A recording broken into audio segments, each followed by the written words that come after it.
Please, I reinforce, if you have questions, there are two ways to make the questions, directly from the plenary or even by messages like shown in the screen.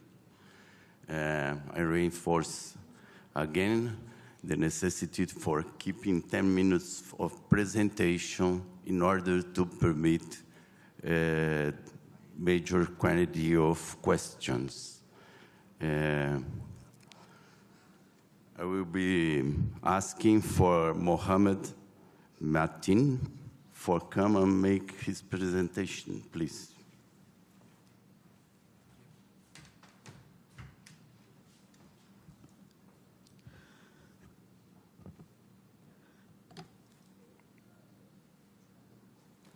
Good morning. This is a wonderful opportunity for me to attend in this Congress. And I would like to thank organizer for inviting me here. So I'll be talking about how we can do CA on excessively moist clay soil, which is a challenging for crop production. And I think this wet, heavy, like wet, sticky clay soil is problem in many other countries as well. So welcome everybody.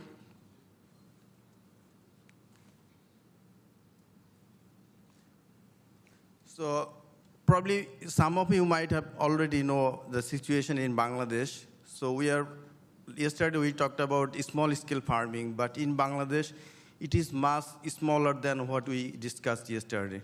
So we have a very small country and supporting about 161 million people. So more than 1,500 people living in per square kilometer. And you can see that our per capita land is decreasing because of population growth and utilization of land for non-agricultural uses. So we have seen that there is the land, like per capita availability of land has decreased to 1/3 between the last 4 decades. So current availability is about 0.15 hectare per person. That is, every hectare of land is shared among 7 people. But our population is growing, so we need to grow more food. And it is possible because we have some areas still single cropped area. In southern Bangladesh, we have single cropped area compared to 3 cropped area in northern Bangladesh. So we have water, we have fallow lands, and there is about 1.7 million, there is 1.7 million farming households fallow their lands up after monsoon rise. So this is the current practice. Our target is to grow an additional crop through conservation agriculture practices in this area, but there are some challenges. Among the challenges, so I have mentioned that the soil is like sticky clay. It's difficult to do the seeding. And the soil moisture is very high, 80 to 90% of field capacity. And conventional tillage, like using rotavators 2 to 3 times, delays planting because the farmer need to wait, after one tillage pass, they need to wait about 3 to 5 days to dry it up and again do the tilling, so that delays the planting. But we can actually use strip-tillage technique, conservation agriculture techniques to reduce the turnaround time and introduce an additional crop there. For example, by strip-tillage. So we have, in Bangladesh, we have like 700,000 of these machines, two-wheel tractor-driven, it is called two-wheel tractor or power tiller. And we have seeders like this, more than 10,000 seeders called PTOS or 2BZ6 seeder, mainly imported from China. There are rotary blades on that, and we can do strip tillage and minimum tillage with the same machine. But problem is, when we do strip tillage in this heavy, wet clay soil, we find that the furrows, for strip tillage furrows are left uncut, And sometimes, when it is cut, the soil is thrown out of the furrow so that there is not enough soil to cover the seeds. So in order to develop a solution for this southern Bangladesh with sticky wet clay soil, we did some tests at the soil bin laboratory at Bangladesh Agricultural Research Institute. So we collected the soil from the field and prepared it and tested using this rig. So we tested. So this is a soil bin and test rig. We use high-speed camera to capture the motion of the blades and also how the soil breaks, pulverized and thrown to capture the images. So yeah, and we used, these two are the common blades used for conventional or strip-tillage, and this blade was developed at University of South Australia in Adelaide. So we have used these blades. This blade is bend type, and it's common with the Chinese PTOS, Chinese seeders. And this one is intermediate, used for strip-tillage, and this is the modified one. This is the soil preparation process in the soil bin lab. So watering, digging, and mixing, spreading the soil, leveling, and compaction. We did it in 2 layers to create a similar environment to the field. So this is the rig and blade setting. So use 4 blades for every row. For each row, we use 4 rotary blades of different types. And the soil texture was, I mentioned that it's clay soil, and the field capacity was 33%. But we used, in the bin, we used 28.4% field capacity, which moisture content, which was 85% of the field capacity. So high moisture content, similar to the field condition. Yeah, and bulk density of 1.44. So this is the snapshot after the test. So you can see that we can have different furrows, full of backfill and lack of backfill. We have many different situations. This is with the existing practice, with the common practice. We have this problem, but we want this. And we want more optimum clots, not very big clots, and not very large clots. And also, we don't want very fines, because if we till the soil very like dust, then it will create erosion problem. So this is sampling in the soil bin after test. So we collected the furrow backfill, that is collected soil from the furrow. How much soil in there? We need more soil to cover the seeds. And we also do the sieve analysis to measure the optimum and unwanted fine clots. We also took the furrow depth and furrow top width. So there's a video. This is actually taken by a normal camera, normal speed, and this is a high-speed camera. We recorded about 565 pictures every second to see how the soil cutting happens and how the soil breaks and how it is thrown out of the furrow, so that we can develop control measures.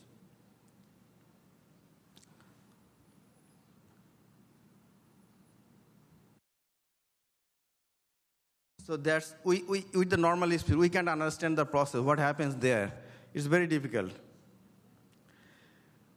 But with the high-speed camera,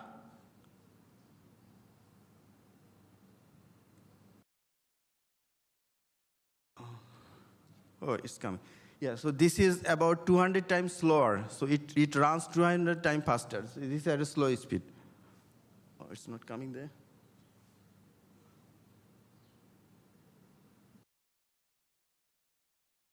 It's playing here, but not there. I don't know.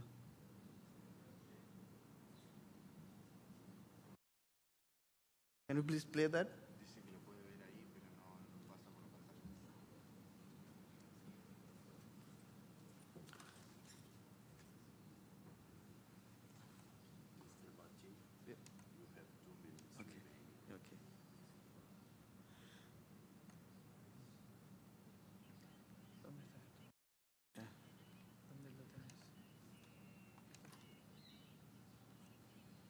No, it's not. Okay, forget that. So we use this technique to understand the soil movement. And we did some statistical analysis. I will skip this because we have detailed results. So we can see that we operate the blade at, this is the conventional blade operating depth, about 2 inch, 3 inch, and 4 inch deep. We went deeper than conventional and maintained the furrow width, furrow cutting width, 2 inch. So 2 inch furrow strips, but depth was 2, 3, and 4 inch. We can see that the depth actually, the blade operating depth, furrow depth was higher than blade operating depth. That means the blades till more than the blade operating depth, which is good. And the depth increased with the blade operating depth. And this is the furrow width. We can see that the conventional blade, the first one, till much wider furrow, despite of the same cutting width, because it has wide top width. On the contrary, the straight blades cut, we can have a good control about the cutting width in case of the straight blade. And when we increase the depth, the furrow width at the top also increases. And the backfill, so how much soil remained in the furrow? We see there is a large variations. The conventional blade and the medium blade produce very little furrow backfill. On the contrary, we see that the straight blade produce very high backfill, 2 to 3 times. But we have found that below 2 kg per meter, this is not suitable for seeding. So only straight blade at 2 inch, 3 inch, and 4 inch depth was suitable for seeding. Similarly, optimum and fine clods inside the furrow. We see that the straight blade produced lots of optimum clods in the furrow, which is suitable for seeding. And we can see that the percentage of fine soil was very negligible, 1 to 2% only. So you can see this here. So the objective was to reduce the fine tilled, fine soil, and it happened there. So the conclusion is the current practice cannot produce enough backfill. So we need to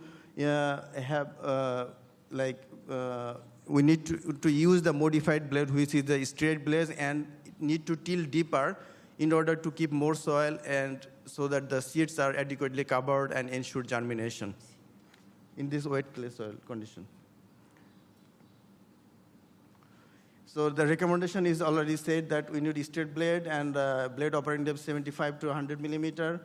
But the Chinese seeders are coming in 300 to 340 millimeter diameter. But we need to use longer blades to achieve the deeper furrows. So we need to modify the commercial models a little bit. And we have planned to field validate the results in the southern Bangladesh. We would like to acknowledge the contribution of USAID through the Feed the Future program. Thank you.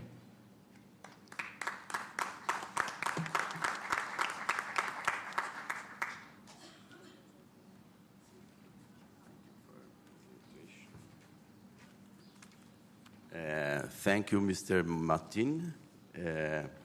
We took 11 minutes for your presentation. I think it's better to leave the questions for the end to permit a wide questioning of the speakers. Next speaker. Please, Ms. Nunes. Ms. Nunes will speak in Spanish, please.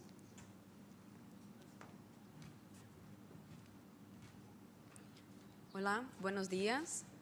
Me llamo Amanda. Good morning. My name is Amanda, and I will talk about the one paper we have brought to share with this Congress, Biological Attributes in Areas Comparing No-Till System, Conventional System, and Native Forests.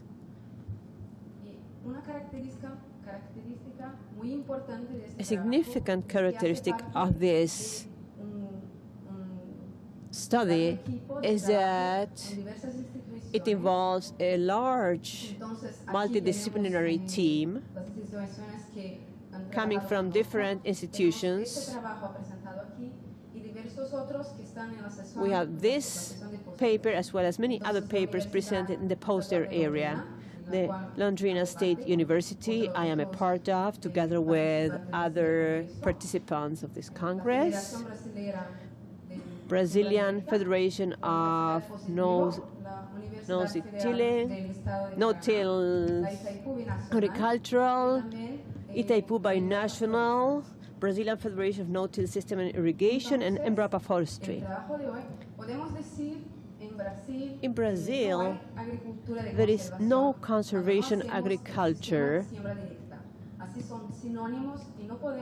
but we do have direct seeding system. These are used as synonyms, actually, but we have to prioritize the 3 pillars of the no-till system.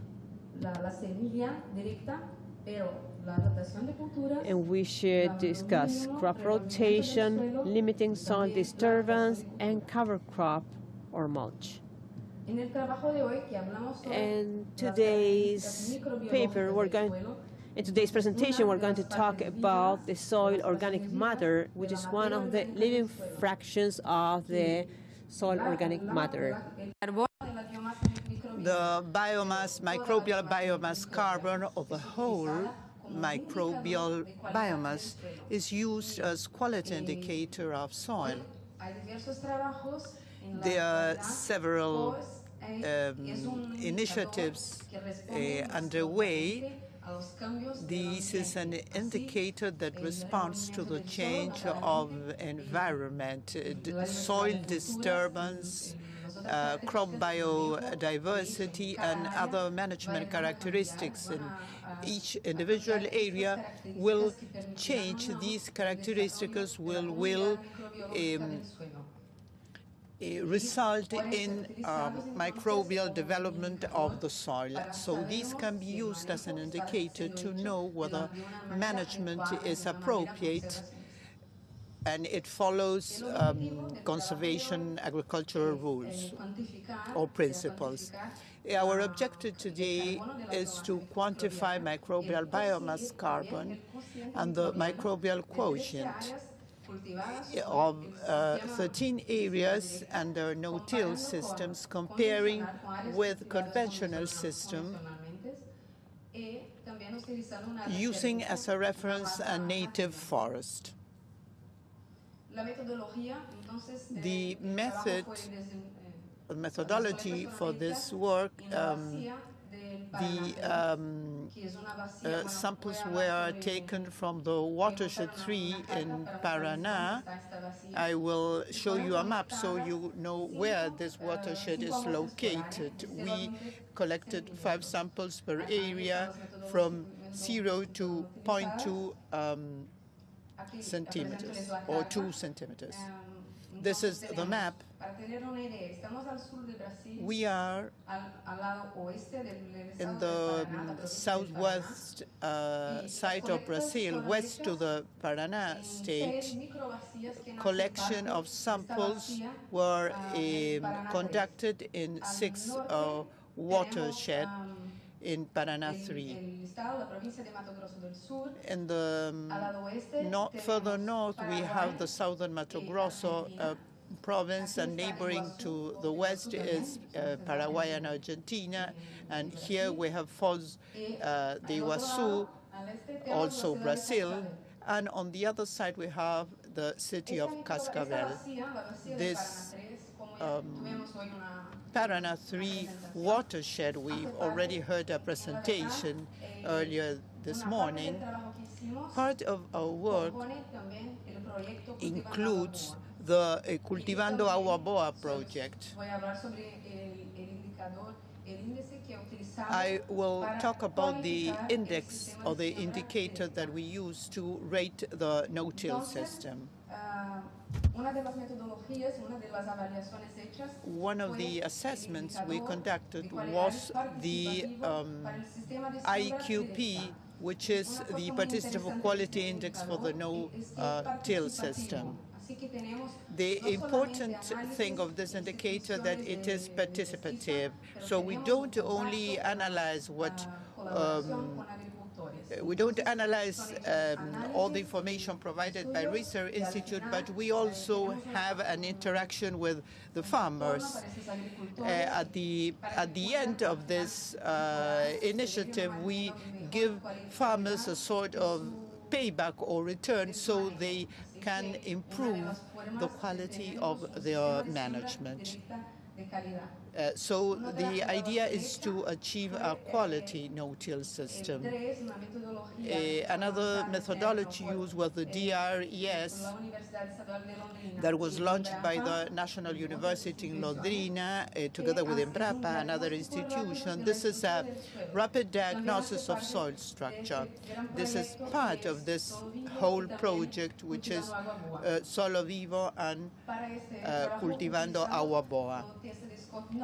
We use the Scott-Knott test by 5% probability. This is a picture of the DRES methodology of rapid diagnosis of soil structure.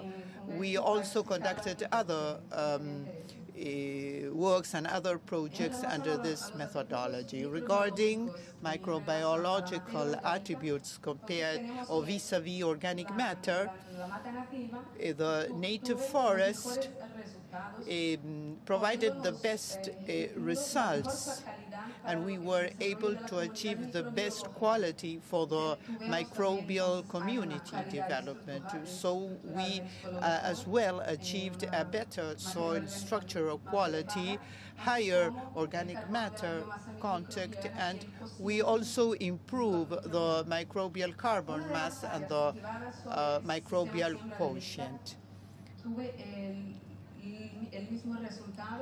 Another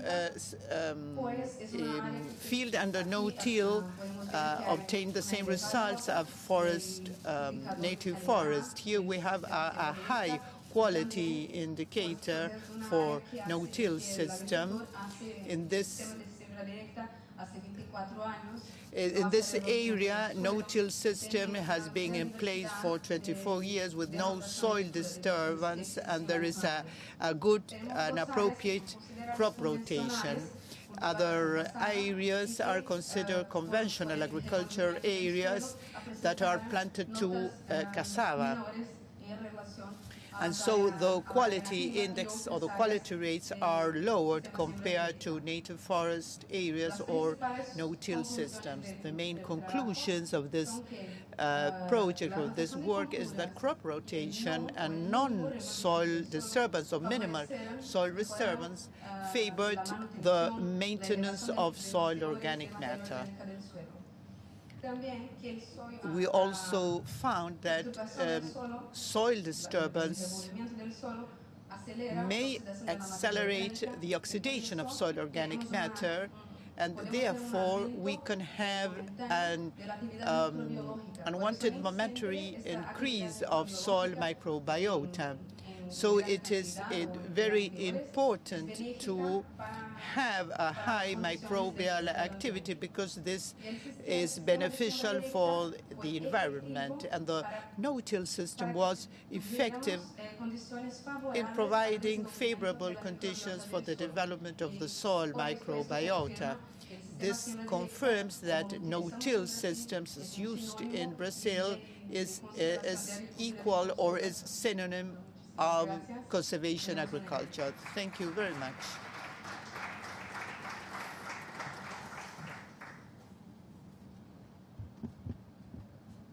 Thank you, Ms. Nunes. You saved 1 minute of our session. We are grateful for that. Next presentation will be from Denisar Bolonhezi. Please, Mr. Bolonhezi.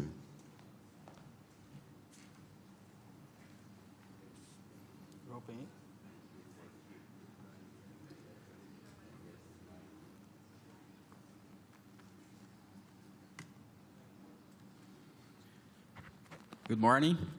I'm glad to be here. Thank you for this opportunity because I think it's the first time that we can show something about sugarcane and peanut in this meeting.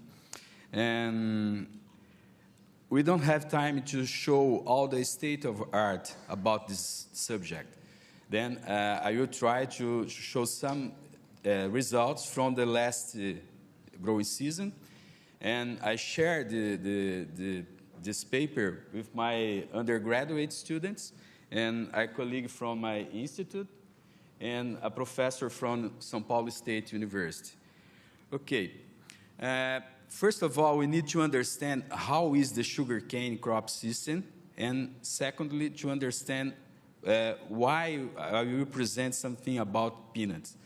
Look these images, and we can identify that sugarcane, all in sugarcane crop is big, and the trouble is big too. But peanut, like we normally, peanut is a small crop for us.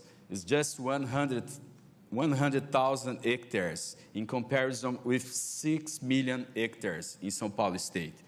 From 2003 to 2013, the increase was more than 54% in area with sugarcane. But the blue color in this graph shows the area that each year is available to crop a cash crop in rotation with sugarcane. And peanut is in this context.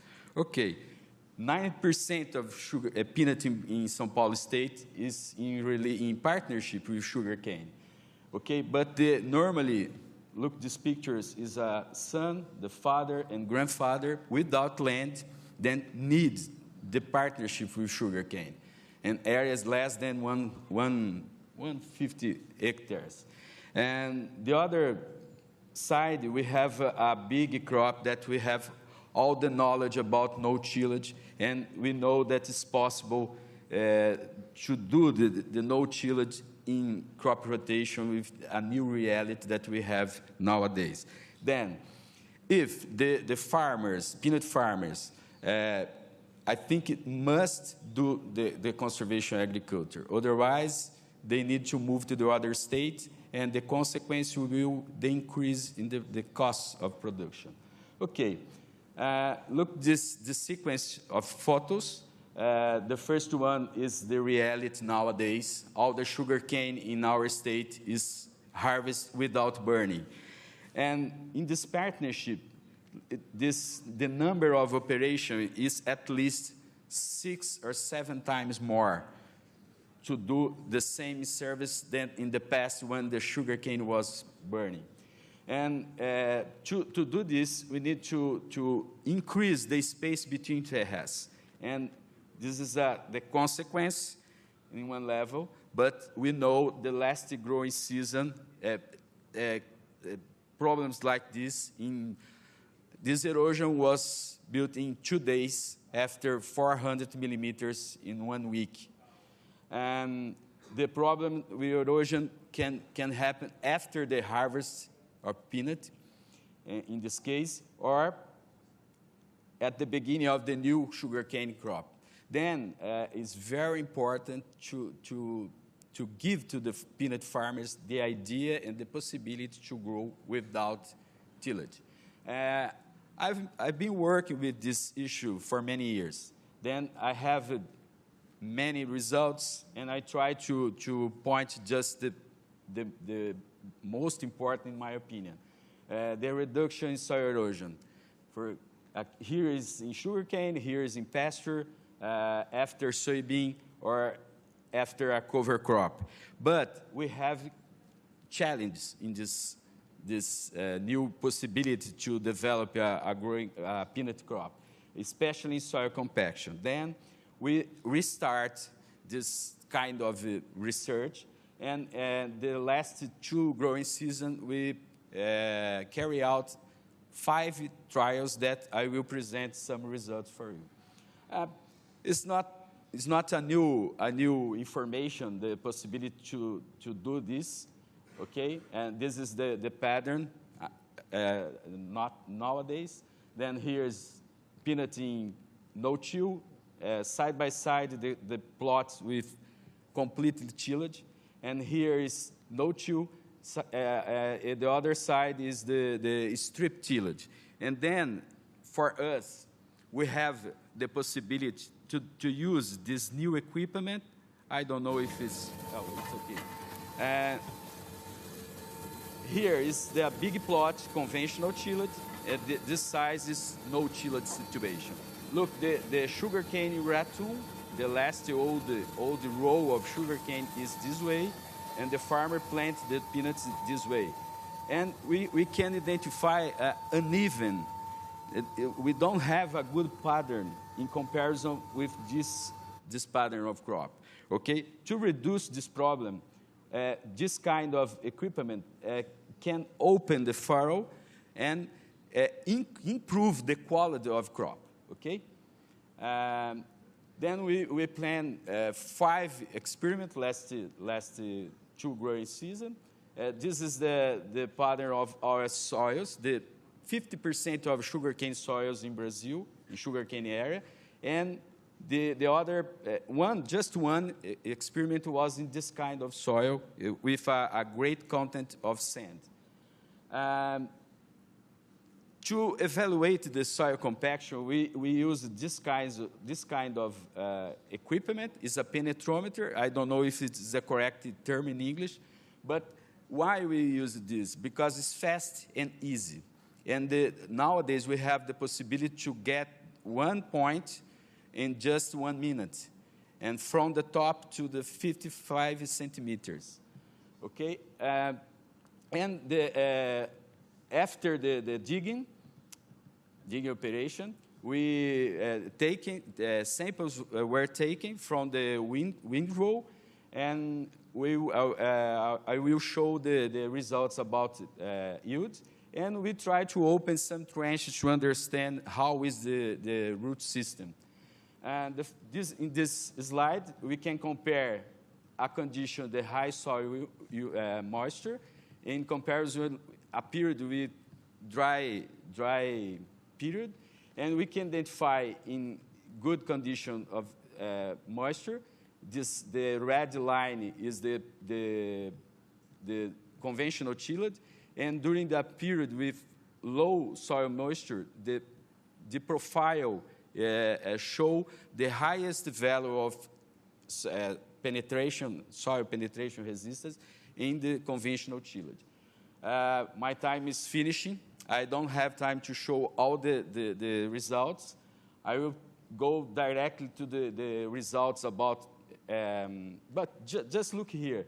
This is the effect of subsoiler in the peanut row with the strip tillage in comparison with the inter-row. Okay? 2 minutes, I will finish. In this sand soil, here is in January, February, and March. If we compare these 3 graphs, we can identify that the effect of tillage that was done in the last December, at the end of the crop of peanut, disappear completely. Then it's not a great reason to prepare the soil if we can give to the next sugarcane field a good condition in terms of soil penetration resistance. Okay, this is a typical symptom of compaction for peanut. Look the layer after a runoff. Okay, but when we open trenches, we can identify after 7 or 6 years with heavy traffic that the plant is develop a good root system. Then we would ask to the plant, oh, is a problem to form a pod below a clod like this?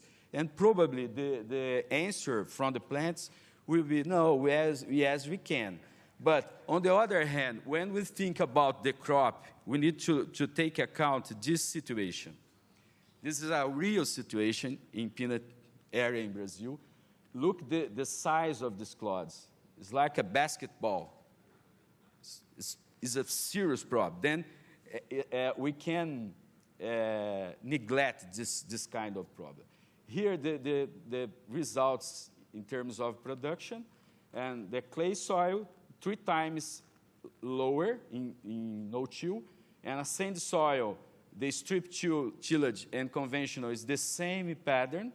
Here in the sand soil, the yield was significantly lower, but this is not the consequence just the soil compaction. We need to understand sometimes the one factor was the plant population.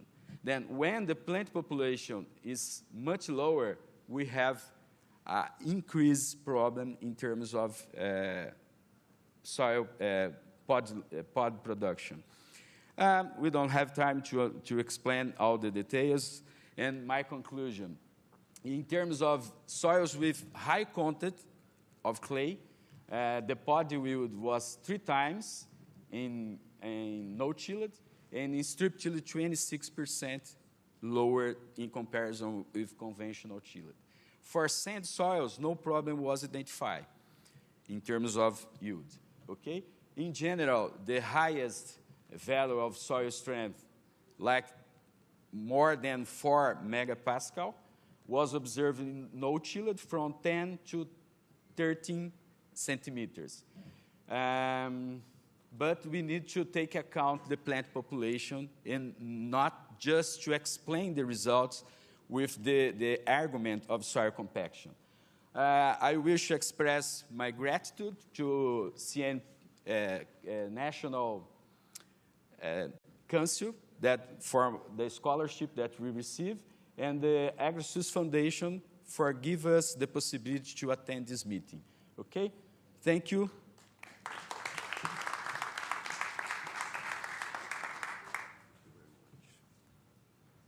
Thank you very much for your presentation, Ms. Bolonhezi. We spent 11 minutes. I will immediately ask for Mr. Gottlieb Basch.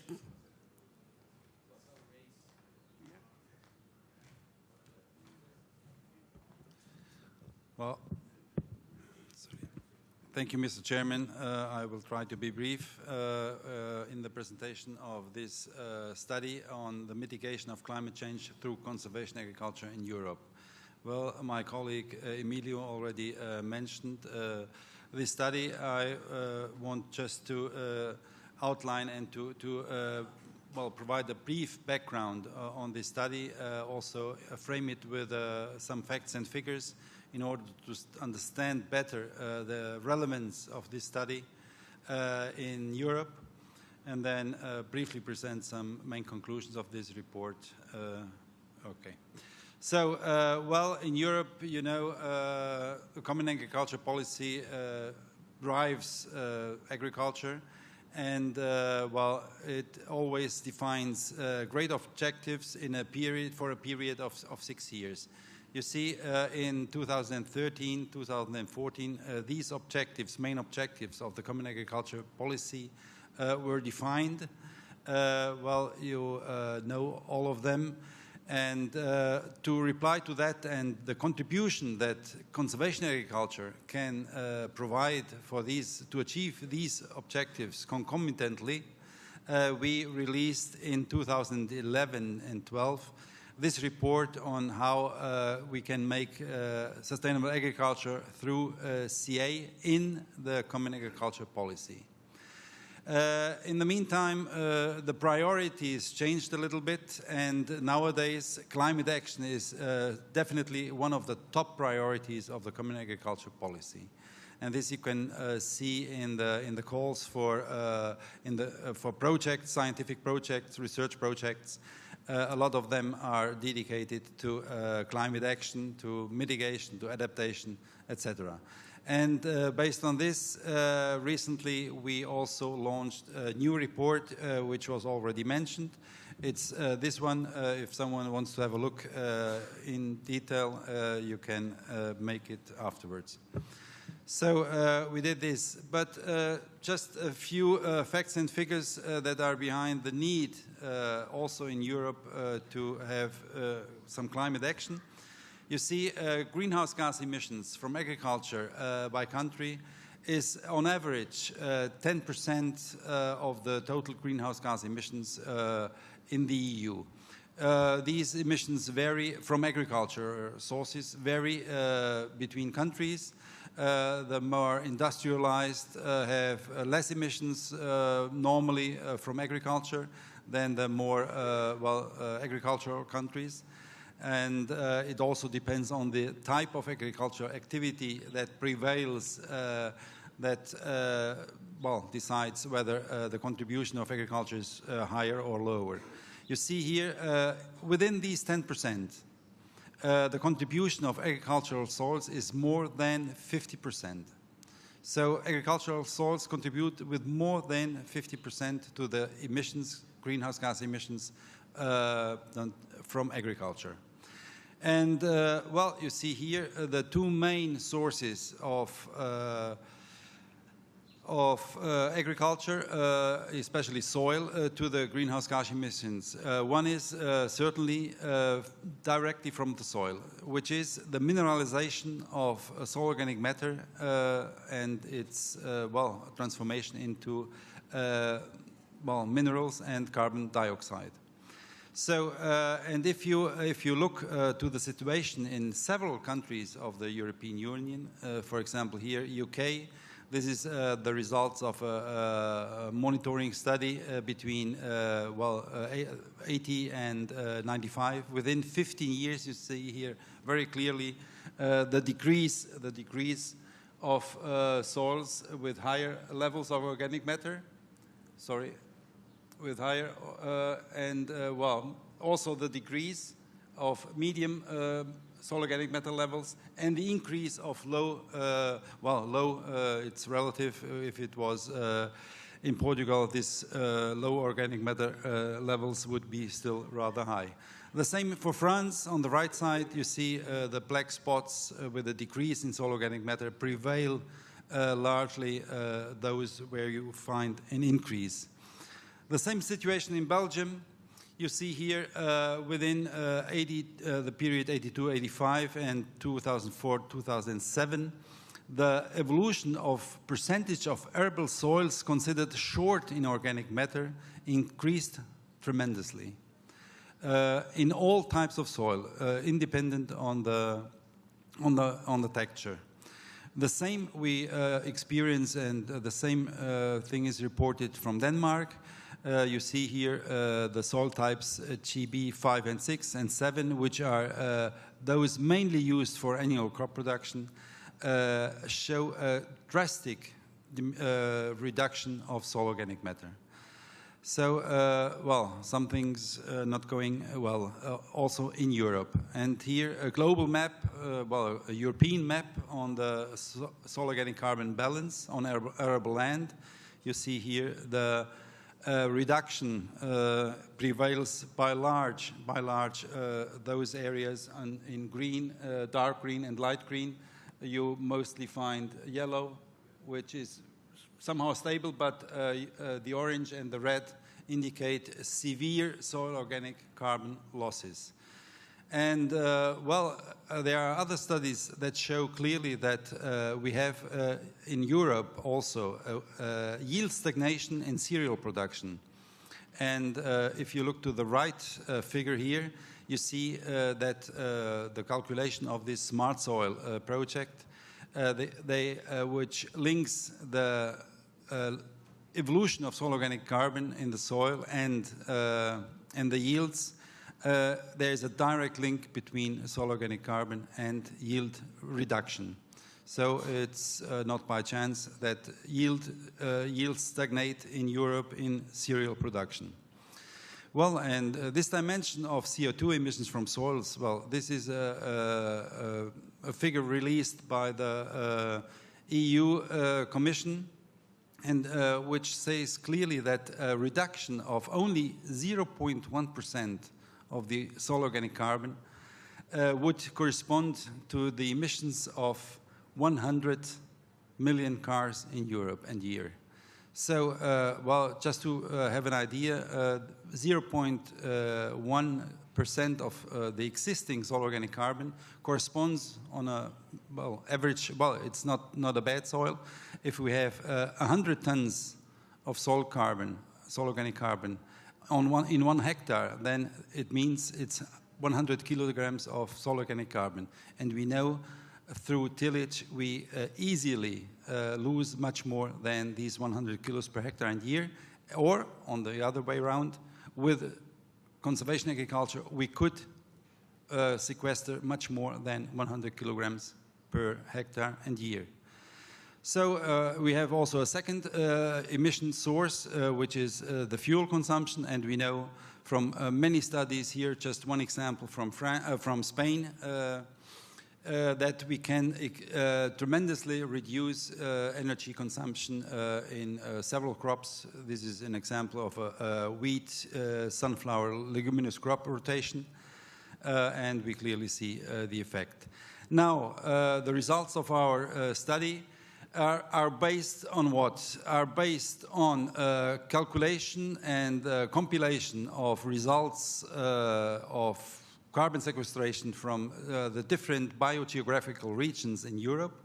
We divided them in Atlantic, Boreal, Continental, and Mediterranean.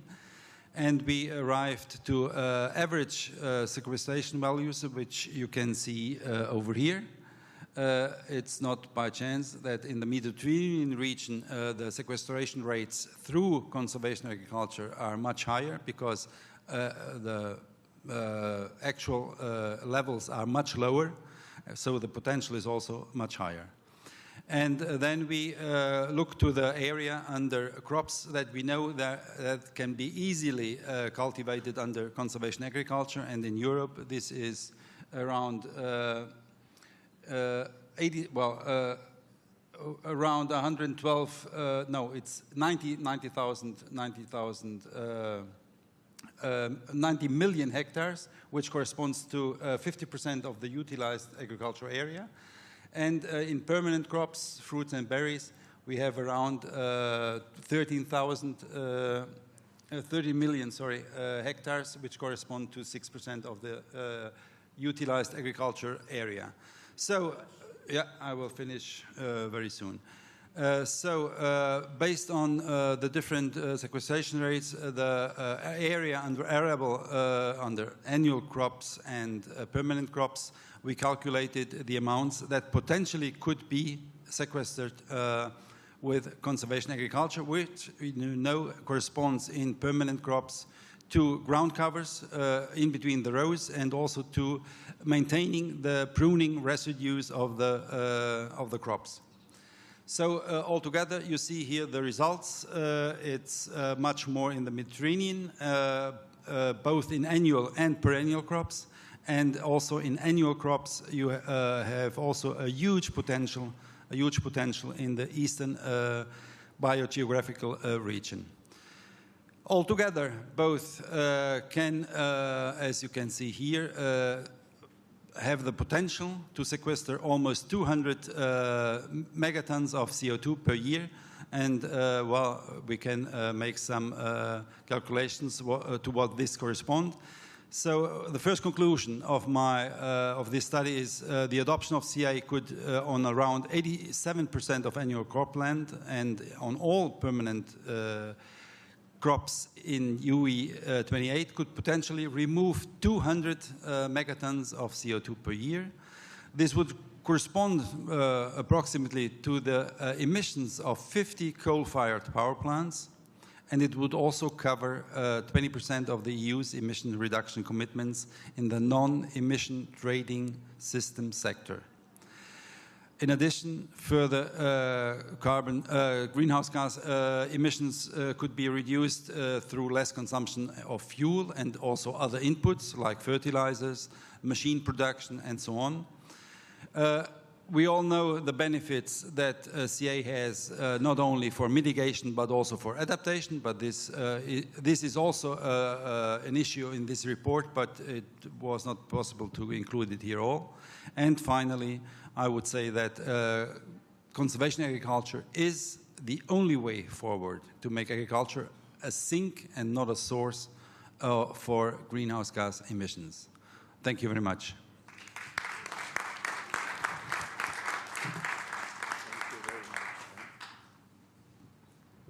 Thank you very much, Mr. Basch. You spent 12 minutes. Then we have now 3 minutes for questions. Please, are there? Please, Bill Crabtree, take the phone. Thank you. Question for Mr. Martin and Mr. Bolonhezi. The clay soils that you talk about, there's a new invention that Amir is very familiar with that Tony Reynolds would explain that could have tremendous benefit for the whole world for these soils. Are you familiar with it? No, not familiar? I suggest you have a good chat with Amir afterwards. But basically it's one disc on an angle with another disc on top of it, and the first disc lifts and the other disc goes under the soil but above the disc, the other disc, and it goes at a different speed, and that tears at the soil, but it doesn't cut or slice or smear. It tears. And then the soil drops back down on top of the seed. And I think this would be a perfect seeder for a lot of, in fact, even Australia, where disc seeders aren't popular, I think this seeder will have tremendous benefit. So it's more a comment, really. Apologies for that. But and the other thought, Daniel, isn't it? Oh, right. Controlled traffic. Is that a possibility? Because that would have tremendous benefits with moisture levels, trafficability. That is a question.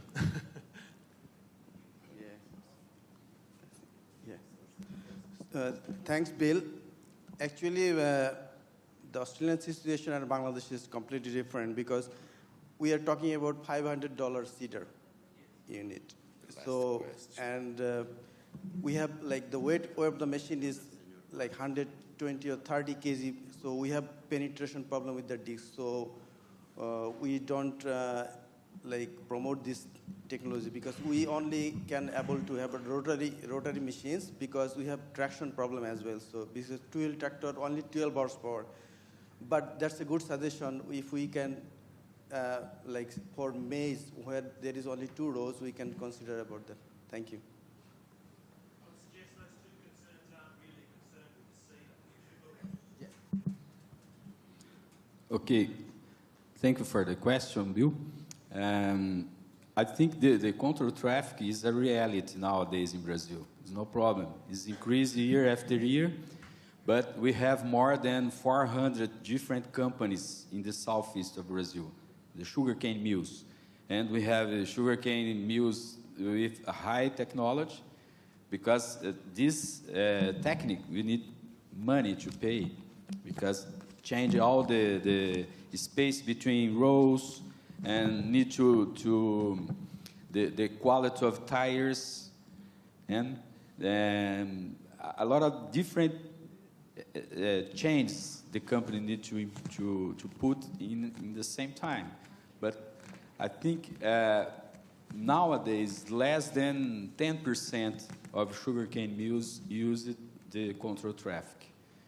Okay, but I think it's not the unique solution, because if you use the control traffic and the peanut grower use the other kind of space between tires, I'm not sure if this is correct, we lost the idea. For 7 years, we have a sugarcane, a perennial crop, with control traffic. Then, when we do the partnership with soybean growers or peanut growers, we need to use the same space, the same idea of control traffic. Otherwise, we lost all the investment. And the other reason is it's not possible to know how will be the soil moisture during the harvest. Sometimes the problem is the content of water in the soil after the operation. This is a serious problem. The harvest season starts in April and finishes in November. In this period, we have periods with some years we have a rainfall very high, and some years is low. Then who knows when? Then I think the soil compaction in sugarcane will continue to be a serious problem to solve.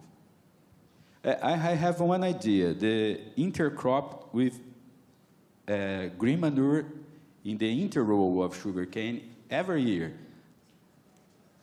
I think it's idea to reduce the impact of soil compaction. Thank you. One last question from our CA pioneer, Herbert Bartz, and then we will close the session.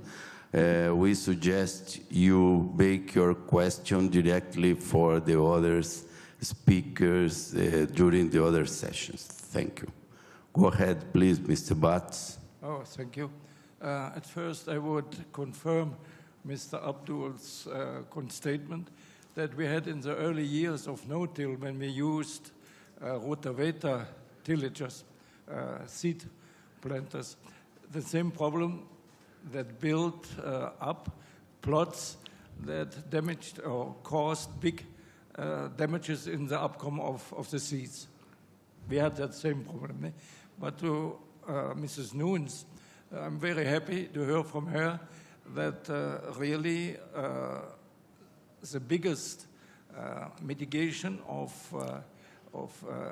emissions is with no-till, and we know that by the fact that a lot of farmers go back to minimum cultivation or some conventional cultivation because they burn by a minimum cultivation existing soil life and accept the loss of organic matter in the soil. That is really loss. And the third is to that people, the two of them, especially Mr. Basch, we had a few years ago a terrible accident by a dust bowl in Potsdam, with a clash of some 100 cars. And it was a dust bowl caused by the conventional soil preparation with deep plowing. And the big thing, it is normal that this happened, but what not could be expected, that the institute that was ordered to analyze the problem and find a solution recommended strip planting of trees and didn't attack the problem that is soil preparation. They didn't have the capacity to analyze correctly and find a solution.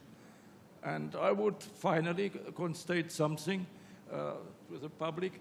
When the same thing that we did in Brazil with our energy to implant no-till, we would have spent the same energy in Germany or in maybe France, it would have a tremendous waste, because you can change the minds of that people. There are too much people who are with their minds contaminated that they must plow to get good yields.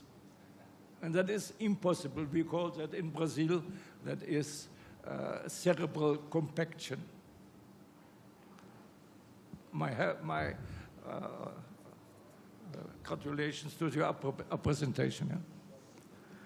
Thank you for your comments, Mr. Bartz. We want to thank the speakers and the audience. And I would say that we will come back at 2 p.m. in the afternoon. Thank you very much.